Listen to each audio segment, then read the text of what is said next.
السلام علیکم ورحمۃ اللہ وبرکاتہ۔ انشاءاللہ تعالی عز و جل آج ہم سورۃ البقرہ آیت نمبر 57 سے آغاز کریں گے۔ درود پاک سب مل کر پڑھ لیجئے۔ بسم اللہ الرحمن الرحیم۔ اللہم صلی علی محمد وعلی آل محمد کما صلیت علی ابراہیم وعلى آل إبراهيم إنك حميد مجيد اللهم بارك على محمد وعلى آل محمد كما باركت على إبراهيم وعلى آل إبراهيم إنك حميد مجيد أعوذ بالله من الشيطان الرجيم بسم الله الرحمن الرحيم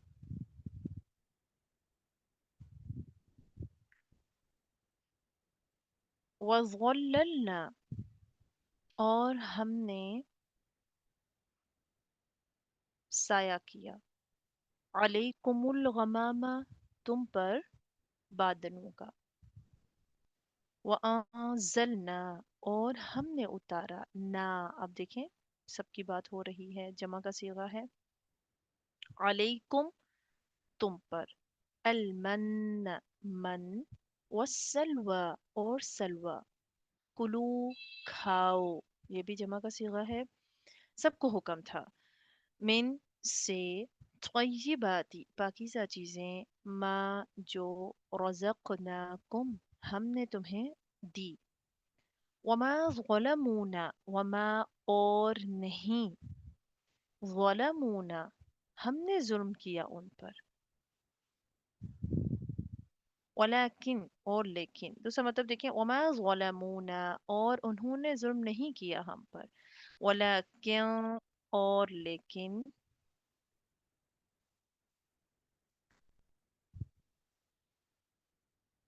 کانو وہ تھے، انفسہم اپنی جانوں پر، یظلمون ظلم کرتے،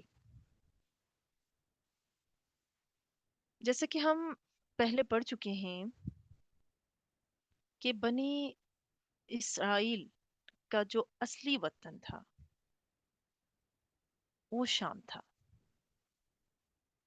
یوسف علیہ السلام کے زمانے میں وہ مصر کی طرف آئے تھے، کیونکہ یوسف علیہ السلام مصر میں موجود تھے اور انہوں نے اپنے والدین کو بلایا تھا، یہ تو انہی سے تو وہ نسل چلی ہوئی ہے، تو ان نے شام سے مصر کی طرف سب آ گئے تھے۔ تو قوم عمالقہ نے شام پر قبضہ کر لیا۔ اب جب فرعون کے ظلم و ستم سے انہیں نجات ملی، دوبارہ اپنے وطن لوٹے تو انہیں حکم دیا گیا کہ عمالقہ قوم جو ہے اس سے جہاد کرو، اپنا اصلی وطن جو ہے اسے آزاد کراؤ اور اس میں آزادی اور عزت کے ساتھ زندگی بسر کرو۔ بٹ رزلٹ کیا نکلا؟ انہوں نے جہاد کرنے سے صاف انکار کر دیا تھا۔ وہ بزدلی، وہ خوف ابھی تک ان کے دلوں میں سوار تھا، وہ غلامی کی جو زندگی اتنے عرصہ بسر کی، ڈرے ہوئے تھے، انکار کر دیا، آپ جائیں، آپ کا رب جا کر لڑے، ہم نہیں کریں گے، جس کی وجہ سے اللہ سبحانہ و تعالی نے 40 سال تک وادی تی میں ان کو بطور سزا چھوڑ دیا، بھٹکتے رہے، یتی ہون کا لفظ قرآن کریم میں استعمال ہوتا ہے، تو وادی تی کے سرکردہ پھرتے رہے، 40 سال تک سزا تھی، راستہ نہیں تھا وہاں سے باہر نکلنے کا، اس لیے کہ سزا تھی، اللہ کے حکم کو نہیں مانا تھا، لیکن اللہ سبحانہ و تعالیٰ کے انعامات وہاں پر بھی ان پہ برستے رہے، صحراؤں میں پانی کی قلت ہوتی ہے، غذا کی قلت ہوتی ہے اور شدید گرمی، لیکن وہاں پر بھی انعامات ربانی کا سلسلہ جاری رہا ان پر۔ بعض تفاسیر اور روایات میں تو یہاں تک آتا ہے کہ جتنا عرصہ یہ وادی تیہ میں رہے، قدرتی طور پر وہاں کا موسم ابر آلود رہا، دھوپ تیز تھی ہی نہیں، دھوپ آتی ہی نہیں تھی ویسی، اگر تیز دھوپ ہوتی ہے تو مر جاتے، رہنا ہی مشکل ہو جاتا، تو اللہ سبحانہ وتعالی انعامات کا ذکر فرما رہا ہے کہ وَظَلَّلْنَا عَلَيْكُمُ الْغَمَامَ، غمام غمامتن، بادل کی بات ہو رہی ہے نا، تو آسمان کو کیونکہ یہ چھپا لیتا ہے اسی لیے اسے غمامہ کہتے ہیں. ایک سفید رنگ کا بادل تھا جو وادی تہ میں ان کے سروں پر سایہ کیے رکھتا تھا. ڈفرنٹ اور اقوال بھی ہیں کہ یہ بادل جو معمولی بادلوں سے زیادہ ٹھنڈک والا تھا، زیادہ عمدہ بادل تھا. بعض مفسرین فرماتے ہیں یہ وہی بادل تھا جس میں قیامت کے دن اللہ سبحانہ و تعالیٰ تشریف لائیں گے. بعض روایات میں آتا ہے کہ یہ وہی بادل ہے جس میں بدر والے دن فرشتے نازل ہوئے تھے. تو یہ اللہ سبحانہ و تعالیٰ نے ان پر کرم کیا کہ بادل کا سایہ ان پر رہا. دوسرا انعام، وَأَنزَلْنَا عَلَيْكُمُ الْمَنَّ وَالسَّلْوَىٰ، ہم نے اتارا ان کے اوپر کیا؟ من اور سلوہ. وداؤٹ اینی اسٹرگل، کوئی کوشش نہیں کرنی پڑی، کھپنا نہیں پڑا.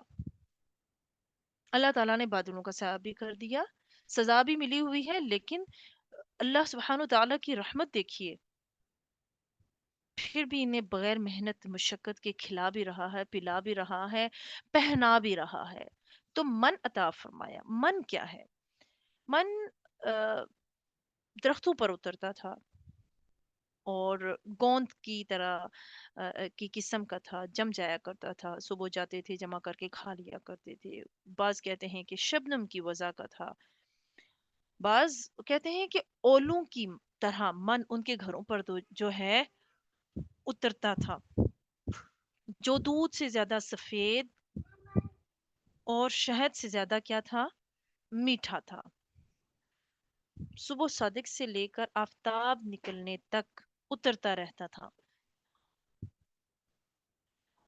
اور ہر شخص اپنے گھر بار کے لیے اتنی مقدار میں لے لیتا تھا جتنا اس دن کے لیے کافی ہو جائے. اگر کوئی زیادہ لے لیتا تو کیا ہوتا تھا؟ بگڑ جاتا تھا.